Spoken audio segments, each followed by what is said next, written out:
So getting to setting up the pistons now. The new ones are from Summit. They're flat tops. The old ones were dished. That gives us a compression bump. So that's why there's reliefs in the tops of the pistons for the valves. I've numbered them here: 1, 3, 5, 7, 2, 4, 6, 8. Left bank, right bank, because we're going to set these rods up so they are lefts and rights. So if you have a look at the journal on the crank there, very, very square, left side, right side. So if you look at a factory rod end, that curve is the same left and right. But if you have a look at the Eagle rod, that's pretty noticeable right away. One side has a way larger side than the other. So the reason for that is when you machine a crank, and I ran into this in one of my last engines, you want this portion to be on this side of the journal. This gets machined. A lot of the machine shops will leave a curve on the outside edge in there, where this one's nice and square, factory. We don't have to worry about it, but I'm going to set the rods up the same way so that larger angles to the outside edge here and here when I put the rods on the pistons. So I need them all to be lefts and rights, inside, outside, so they sit on the journals properly.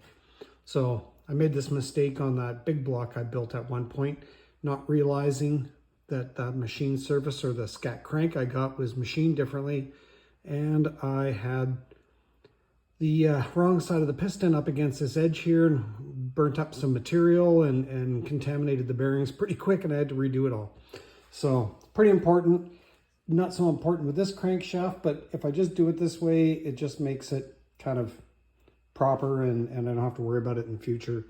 Also, these pins on the stock pistons are pressed on, so they're heated up and they're pressed in. The new ones use retaining rings, floating pins, and they go together nice and easy. The other big thing I noticed between the two pistons were, there's the stock one, and I had broken a piece off of this top edge. That was the failure on my other engine, or my engine failure. So you can have a look at these new ones, and the ring landing area is way lower, so it makes the top of the piston much thicker on this outside edge, resisting that probable issue. I'm thinking I had an injector failure and the piston got hot and melted that little corner of the piston off. So way thicker on the top, so they've already kind of addressed it here in this new piston design. And so yeah, I'll get them all put together, and we'll be ready once the crank is in to drop them in, and they'll all be in their proper positions.